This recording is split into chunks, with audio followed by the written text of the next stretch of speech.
This is Recently Rhonda, and this is the story summer of junior year.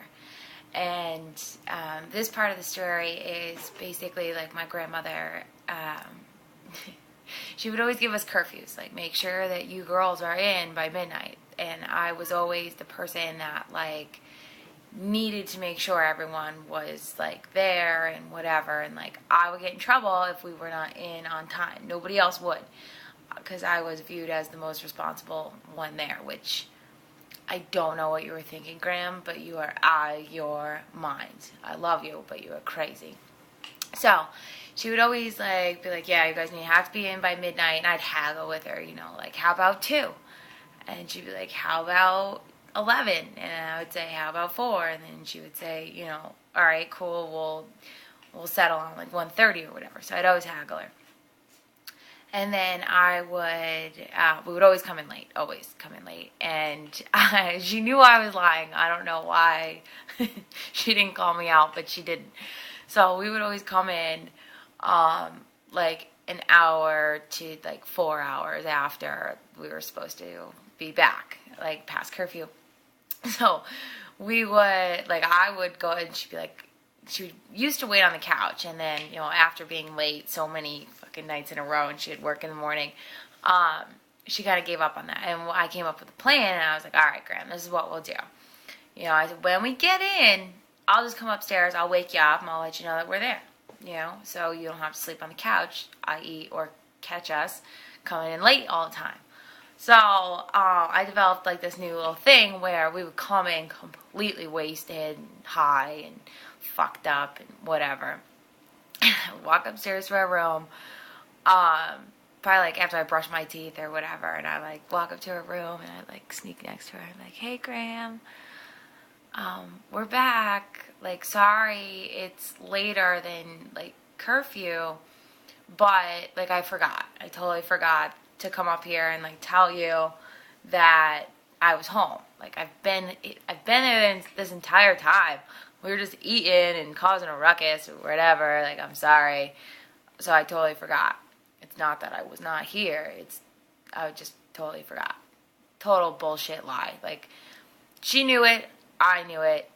I think she just appreciated the fact that I was clever enough to come up with, it's actually a pretty decent lie. And I was there and whatever. We weren't fucking killed. So this is one of the many nights where curfew did not matter.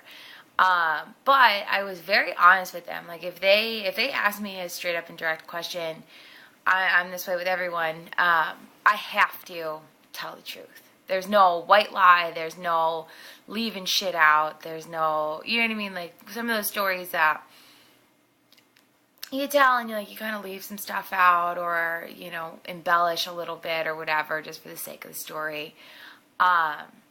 They ask me direct questions, so I do not lie. There are some things where I just choose to keep out of stories. Not this particular blog, but I mean, I guess in every day-to-day life. But if somebody asks me a direct question, I have to answer it, and I have to answer it very truthfully and probably more so than I need to. So this is actually pretty funny. So we're going out one night. We're going to Josh's house. His sister just graduated high school, so she was also a couple of years older than us. And my grandparents are like, what are you doing tonight? Like, where are you going? Whatever. Like, asking me very straight up, direct questions. Is there going to be drinking? Are you going to a party? Like, what's going on? So I'm like, absolutely. Absolutely, we're going to a party. The three of us are going to a party. There is going to be drinking involved. We're definitely going to be drinking. Their parents are going to be there, like, just laying out the whole thing. And they're like, all right, well, 2 rules. Be back at this time for curfew. And second rule, don't get in the car with anyone that's, like, fucked up. Okay, that's totally doable. Did not limit my beer intake, nothing. Did not even bring that up. It was just like, all right, there's going to be booze there. Don't get in the car with somebody who's, fucking retarded. Awesome.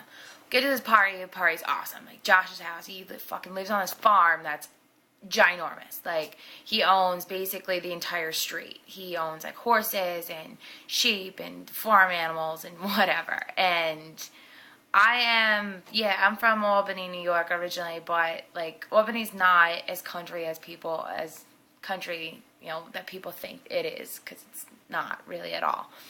It's very city life, people's houses touch each other and there's yards and whatever. So I had never really experienced this big ass farm type of shit before.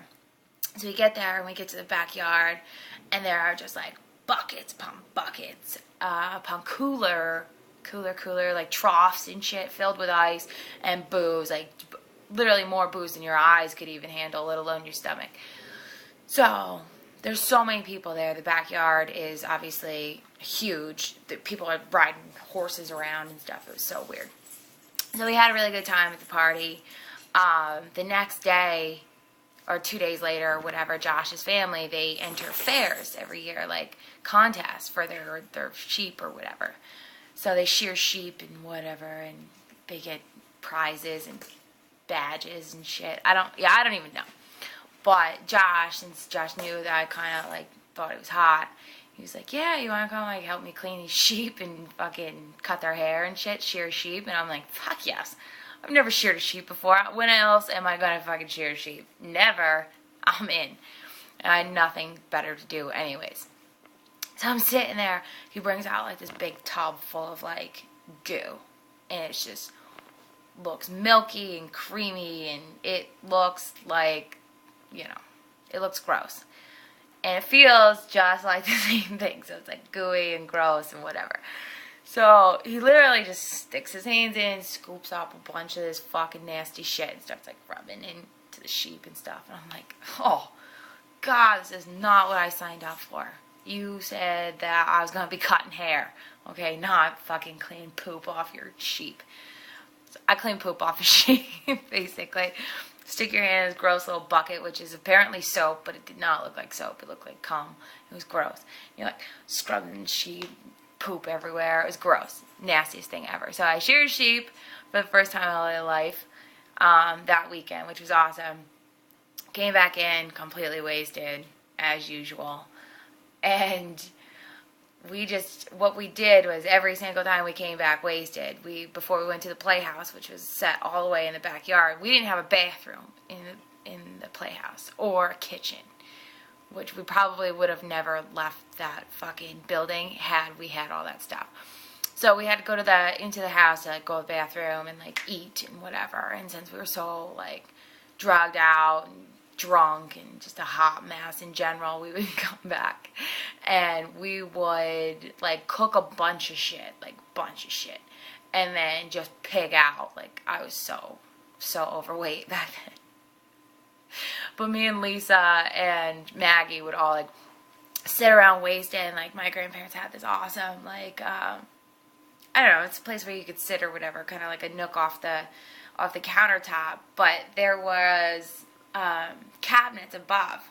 So when you're sitting there, you literally can rest your forehead on these cabinets, or you could open up one cabinet on my side, and then Lisa would be sitting on the side right across from me, and she could open that cabinet, and you could literally talk through the cabinets if you want to be weird, which we did. So like we would just like rest our foreheads on it and like eat and just get hammered, just eating and being slobs. So that was our night. The majority of the time, we basically did this all the time. Then we walked back to the playhouse, and since it was the country, and I don't know, there was these fucking moths, right? They were like this big around, disgusting ass moths. Now, I don't have a problem with bugs. I'm not scared of bugs. I will pick up spiders. I will pick up snakes. I'm kind of a badass in that way. But these fucking moths are gross. They're fucking everywhere. We don't know how they got in, but every fucking night there was millions of them. Millions. And Lisa and I would basically, me, Lisa, and Maggie would basically take our shoes or fucking whatever and just like fucking freak out. Like we would be jumping off the loft. Now the loft is literally the second story of this thing, but it was like, for those of you who aren't familiar with the loft, it's basically like half the ceiling, and the other half is just open. So literally you can jump off of it. So we would be like jumping off, hitting moss, falling all over the place, just being hot messes. So these moths were part of our crazy shenanigans every night. It was terrible.